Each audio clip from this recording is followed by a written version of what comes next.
Hello everyone, कैसे हैं आप सब। उम्मीद है सब आप ठीक होंगे। आज आपके लिए एक गुड न्यूज़ है। जितने भी प्रतियोगी परीक्षाओं की तैयारी करने वाले परीक्षार्थी हैं उनके लिए गुड न्यूज़ है कि उत्तराखंड पटवारी भर्ती 2021 का ऑफिशियल अनाउंसमेंट उत्तराखंड अधीनस्थ चयन आयोग UKSSC के द्वारा कर दिया गया है, और जिसका बहुत लंबे समय से आप सभी प्रतियोगियों को इंतज़ार था, वो फाइनली आपके सामने है। क्या इसमें कितने पद हैं, क्या क्राइटेरिया है, पटवारी और लेखपाल दोनों के लिए एक विज्ञापन आया हुआ है, तो सारी की सारी जानकारी मैं इस वीडियो के माध्यम से आप लोगों को तक पहुंचाने की कोशिश करूंगा। और इससे संबंधित जितनी भी आपके पास क्वेरीज होंगी, जितनी भी आप लोगों के मन में शंकाएं होंगी, प्लीज़ कमेंट बॉक्स में अपनी जो भी क्वेरीज है उनको बताइएगा। आपकी सारी की सारी क्वेरीज़ को कोशिश करेंगे कि वो उसका जवाब दे पाएँ। तो चलिए शुरू करते हैं। तो जैसा कि आप देख सकते हैं, उत्तराखंड अधीनस्थ सेवा चयन आयोग के द्वारा आज 17 जून को ये विज्ञापन जारी किया गया है। ठीक है, और इसमें जो ऑनलाइन आवेदन की तिथि दी गई है 22 जून 2021 से, ठीक, और अंतिम तिथि है 5 अगस्त 2021 तक। और जो इसका एग्ज़ाम करवाया जा सकता है, जो संभावित है अनुमानित समय आयोग के द्वारा दिया गया है, वो है नवंबर 2021।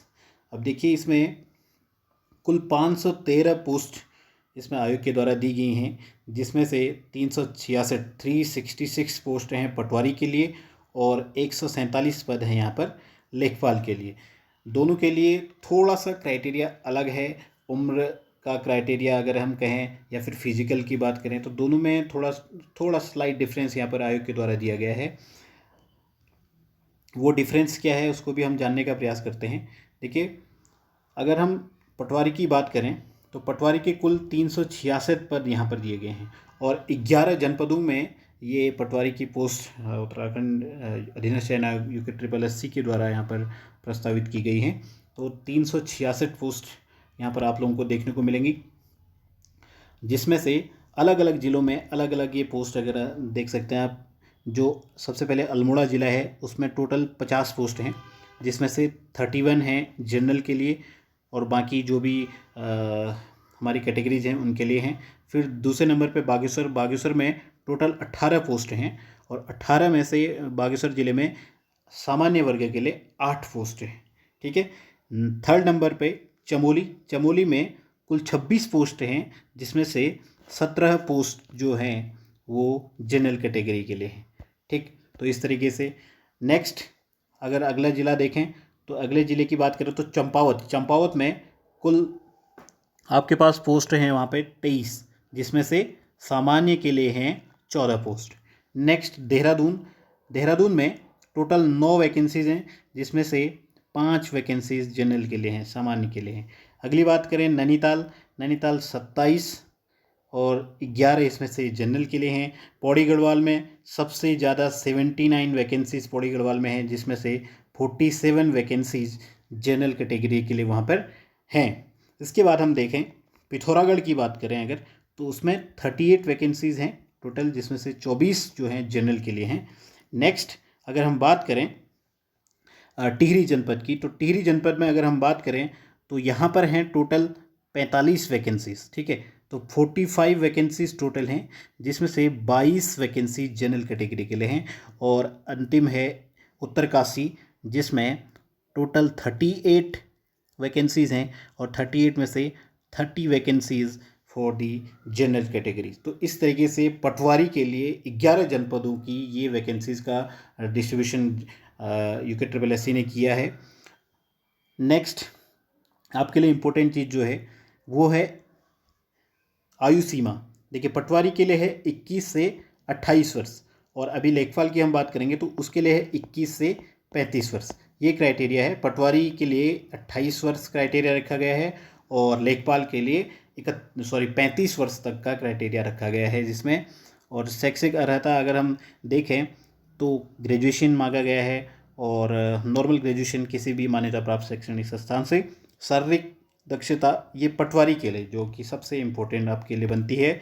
तो अगर हम पटवारी के लिए शारीरिक दक्षता की बात करें तो आपको 1 घंटे में मतलब 60 मिनट में आपको 7 किलोमीटर दौड़ना है। अगर ये बात करूँ मैं मेल्स के लिए, मतलब पुरुषों के लिए, और फीमेल्स के लिए 35 मिनट में आपको 3.5 किलोमीटर की दौड़ लगानी है। ठीक है, ये 35 मिनट क्या है और यहाँ ये 60 मिनट का। ठीक, तो 7 किलोमीटर पुरुषों के लिए, 7 मिनट में 7 किलोमीटर पुरुषों के लिए और 3.5 किलोमीटर 35 मिनट में महिलाओं के लिए ये निर्धारित किया गया है। अगली चीज़ इसमें देखते हैं हम लेखपाल के लिए। तो लेखपाल के लिए क्या इसमें दिया गया है? सबसे पहले 147 पोस्ट कुल लेखपाल के लिए दिए गए हैं, जिसमें चंपावत, देहरादून, हरिद्वार और इसमें एक और ज़िला है यहाँ पे नैनीताल और उधम सिंह नगर। तो इसमें इस तरीके से ये 5 ज़िलों के लिए यहाँ पर दिए गए हैं लेखपाल की वैकेंसीज, जिसमें टोटल 147 पोस्ट इसमें दिए गए हैं। आपके पास मैं अभी डिस्क्रिप्शन में इसकी एक PDF का लिंक मैं आपको सेंड कर दूंगा या डिस्क्रिप्शन बॉक्स में उसको डाल दूंगा। टेलीग्राम लिंक वो रहेगा, आप उसको टेलीग्राम से इस पूरी जो भी एडवर्टीजमेंट है इसका PDF वहाँ पर से देख सकते हैं। इत्मीनान से आप इसको दोबारा से पढ़ सकते हैं। ठीक है, तो यहाँ पे इसकी जो आयु सीमा है, जैसा कि मैंने बताया था, 21 से 35 साल इसकी आयु सीमा निर्धारित की गई है। और इसमें भी सेम चीज़ है कि आपको एजुकेशनल क्वालिफिकेशन क्या होनी चाहिए। बस एक अन्य चीज़ इसमें जो अलग है, और वो अन्य चीज़ अलग जो मैं बताने जा रहा हूँ वो है आपकी शारीरिक दक्षता, जो कि 60 मिनट में 9 किलोमीटर फॉर बॉयज़ और 35 मिनट में 5.5 किलोमीटर फॉर गर्ल्स। ठीक है, तो 35 मिनट में 4.5 किलोमीटर 4.5 किलोमीटर है महिलाओं के लिए, और 1 घंटे में यहाँ पर 9 किलोमीटर कर दी गई है पुरुषों के लिए। तो ये सबसे इम्पोर्टेंट एस्पेक्ट इसका है, 9 kilometre in 1 hour for mails and 35 minute में 4.5 किलोमीटर फॉर फीमेल्स। ठीक है, इस बात को आप ध्यान रखेंगे।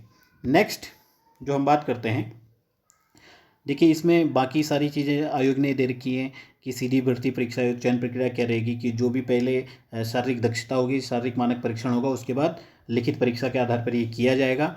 और जब आप इसमें क्वालिफाई कर जाएंगे तो 1 साल का आपको 1 वर्षीय प्रशिक्षण, वो भी अपनी सेल्फ फाइनेंस, अपने खर्चे से इसको पूरा करना होगा, जो कि आयोग ने साफ साफ लिखा है। इसके बाद ये डिटेल आप उसमें पूरा पढ़ सकते हैं कि 45% मिनिमम लाना पड़ेगा जो भी सामान्य और OBC के छात्र हैं, और 35% मिनिमम अन्य कैटेगरी के छात्रों के लिए वो मिनिमम क्वालिफिकेशन, मतलब मिनिमम एक कट ऑफ माना जाएगा, और नेगेटिव मार्किंग उसमें एज यूजुअल आप सभी में देखते हैं।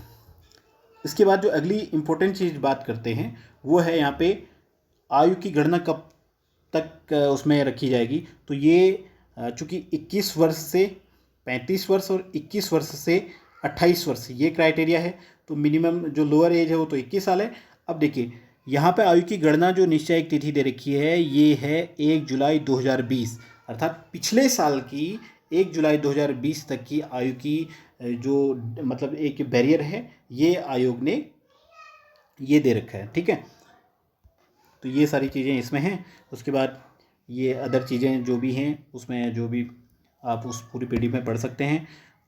सबसे इम्पोर्टेंट चीज़ जो अब मैं बताने जा रहा हूँ वो ये है कि आयोग के द्वारा जो फ़ी क्राइटेरिया डिसाइड किया गया है जनरल के लिए, यहाँ पर आप देख सकते हैं, ये अनारक्षित और उत्तराखंड अन्य सामान्य अन्य पिछड़ा वर्ग की, इसके लिए 300 रुपये है, और जो भी अदर कैटेगरी हैं SC ST और दिव्यांग एंड EWS इनके लिए 150। ठीक है, जनरल एंड OBC के लिए है आपके पास 300 रुपये फीस, और अन्य कैटेगरीज़ के लिए हैं 150 रुपये फीस। ठीक है, बाकी ये सारी चीज़ें इसमें दी गई हैं। और एक इम्पोर्टेंट लास्ट में अनाउंसमेंट यहाँ पर आयोग के द्वारा किया गया है, और वो अनाउंसमेंट है, ये कहते हैं कि चूँकि कंप्यूटर बेस्ड टेस्ट CBT की तैयारी भी क्योंकि SSC कर रहा है, तो हो सकता है कि एग्ज़ाम जो हो वो ऑफलाइन ना हो करके ऑनलाइन भी हो सकता है। तो ये एग्ज़ाम जो आयोग है उसके द्वारा नोटिफिकेशन दिया गया है। ठीक है, तो इतना सब कुछ आपको इसके बारे में जानना था। आप सभी को इसके लिए अग्रिम शुभकामनाएं। अगर पूरी इसकी लिखित परीक्षा की पूरी तैयारी के लिए अगर आप जुड़ना चाहते हैं तो इसी चैनल के माध्यम से आप लोगों तक समय समय पर एक पूरी सीरीज़ जो कि इसके सिलेबस को कवर करेगी उसको आप सबके सामने लाया जाएगा। बने रहिए, चैनल के साथ जुड़े रहिए। चैनल अगर सब्सक्राइब नहीं किया है तो सब्सक्राइब कीजिए, बेल आइकन दबाइए, और ताकि इससे जुड़ी सभी अपडेट्स आप तक जल्दी से जल्द पहुंच पाएँ। जो भी वीडियो अपलोड हो वो आप तक उसका नोटिफिकेशन जल्दी से पहुंचे। आप लोगों से फिर मुलाकात होगी। Thank you.